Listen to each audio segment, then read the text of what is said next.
Menteri Ketenaga PhD ke Sarkar Jelau Barin Ton Lingdo Tongkar Uloong bagi projek Kepala Pendap Jongka Jal Jivan Mission JJM kadang poi tang kumba khat khandai persen. Dah kebaya thu bakani ke jingkhen kadai tang na kebentai ki projek Kepala Dap Nadong Sedong Uloong ru namar ke projek Kepala Ya Syakmat bat poi khandai persen ru ompat pendung jingkhen hang ni. Susu Uloong bakatanat kendang yakun ban pendap ika kam kumba ke Sarkar kalabu thong ban poi syakawai pakawai kelong yeng haki ceka nong kendong halani suau no pra arjar arwar. Dia jingsa kajik sangat actually kam simdon. Kaya jika kam kesulong bahasa kumba kasangat barok ki projek mendai tanjung ke PHE. Hajisha ke PHE lagi kelempan sangat. Officially ke state government kal ai ke exemption. But la kam taka water supply ngila continue bagi kajik train, ngila panel train. Jadi terkadang kelempan sangat officially. Nah, kalau department ya ki kontraktor ki barangkam karpas ke department kala isu karpas. Nang bakin la pentre tenre watla kataru don sya ka jikta don ki breu ki nong tre ki bompa ban mi na yeng ki ban letre bat kalongor ko bas ngudei ya kata bangin pen bor ban letre ko kum ko por ko babaro ngidang ya syong hayeng ngidang ya ri la ka jong tingim skudei ban pen bor la no ki ba do ki ba ayo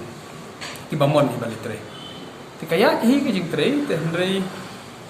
nak kadau jong ka thi kadon ki ong bakal asange kam JJM kam sim progress yuk kum bakadin progress kadau kalau nomor bakadon ka jing kani kalau down habarok kini ki state for example kum ka Kalkata kalau down emat kan kutang mata kesngi te hajaka bagin yuk pipe nak Kalkata maksimum pipe yuk nak Kalkata te ki la asange no nak kadau kalau down to ki pelat hi ketukerne wan hi dekniat tendai kam sim wan kum quantity ke bagiran kam kalau bon ba hil akol tendar badla alot hil kakam hagi kontraktor nak mi lenti ba ha po jong nus nam ngin sala hi ban pen I ya ka progress ka khamba ba nak leng JJM ha po jong nus nam hi ngadon ka jing ngai bar ngara karpat ki officer bagi system badla dagi le ba se ka kut jo kan financial year by next March nak mi lenti bagian pendap 30 to 40% bagian pendap ya tel dangila badlek punta ngi kwe lenti bagin la sya bandep HU 2022 bagi pendep ka masa kumba ngila anut nak leng sarkar